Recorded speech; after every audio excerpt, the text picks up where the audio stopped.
Coach, what can you what can you share with us about Saturday scrimmage? Just how it went.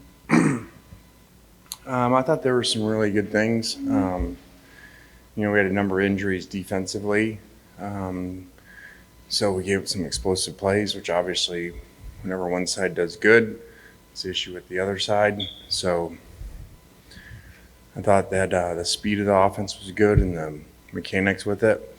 So, but again, we played without a few significant defensive players. Got to ask you the quarterbacks, just where they're at right now. I know it sounds the same. They're very close. I feel like every day you could go out there and say one and the next day say the other. So it's be a tough call, which is a good thing. Coach, we're getting Tyrone Malone in here today. So give us some thoughts on him. Yeah, it's just really cool. For someone to be a 2.2 sport player. On that note, congratulations to Plumlee. I saw this morning of winning the quarterback job there. 2 sport players, but you usually don't have a big one, of this size, defensive lineman. So there's good and bad to everything. The bad part is, you got to work yourself back in, because you missed some time. So he's doing a great job. When you're getting a look at some of these second and third string guys on defense with the starters hurt, is anybody standing out to you, or is it kind of a struggle developing that depth there? I mean, there's a lot of guys, so I don't really know singling them out, but,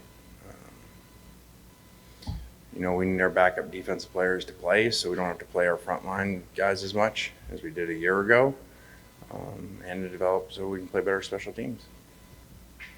And maybe internally, y'all have a clock or a timeline you'd like to make that call. But when you say one guy kind of jumps ahead to the next day, another guy, I mean, it's frustrating, may not be the right word, but how is that when y'all feel like, all right, maybe one's taking a lead, but then you're back to 50-50? I don't know. I mean, I answer these every day from Knox. He FaceTimes me every day. What's going on to quarterback? So I feel like I've practiced at this. And then he says, well, you really know, so just tell me. I really don't know. So again, you could be frustrated, or you can glass half empty, glass half full, or you can say, you know what, if there was a big difference, then probably one of them wasn't doing very well. So I look at it as both are doing well and creating a hard situation, which is a good thing to have. Along those lines, do you start to contemplate going into the season playing 2 as, like, for lack of a better word, co-starters? No, not yet. We still got a ways to go, and we'll cross that bridge if that happens.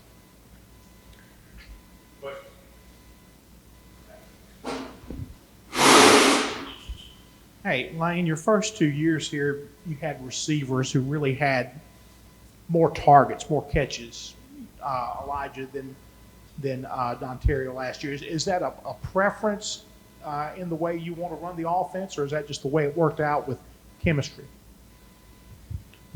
I mean, it's been different in different places, but when we have a unique player that, no disrespect to the other guys, is above the other guys around, like you've heard me say, it's not like T-ball. Everybody doesn't, get to bat around the order. So, our job's to win games and get the ball to the best players. And I think Drummond's was an example of some injuries too, because I wouldn't have predicted that at the beginning of the year, with Mingo and Braylon, but then both guys were hurt for a lot of the year. So I probably could have predicted that more with Elijah. And when it's a slot doing it, makes it a lot easier to get him the ball on, some run type stuff. What is your receiver competition looking like right now? Can you predict that sort of thing? It's been really good. It's deeper than it's been. I would bet we already knew at this time in the last 2 years who were the guys and what exactly was the order. The wild card is, Flash has been hurt for a while, so he hasn't been doing much at all. So that's hard when you have a new player who hasn't been there, that you saw for a little bit and have some ideas of what you do with him, and then he's not out there. So that's kind of the wild card and thing. JJ Henry's done awesome. I joke with Flash the other day in the training room. asked him if he had a redshirt year. And he's like, yeah, why? I'm like, I mean, you're sitting here longer. You might want to use your redshirt year the way that JJ's playing. So I think that motivated him because he came out for a little bit today. So. Coach, is this the deepest team across the board you've had since you've been here? Yeah, but that's not really saying much. We haven't been deep the last 2 years. We just had really good frontline players. So really, if you look at it at most spots, we always wanted to rotate more, especially receivers and defensively, and we didn't because of depth issues. So at most positions, we are a little deeper than we have been, and a big part of that's the portal. I mean, we looked yesterday at the roster, just in the right side of it. The depth chart happened to be like the signing class and all the portal guys at the bottom, like whatever it was, 14 through 29 or something like that. I mean, this is a very different team without that. Coach, what players specifically caught your eye on Saturday's scrimmage? I don't remember. I mean, we just practiced Monday, so that's a long time ago. I really don't know specifically.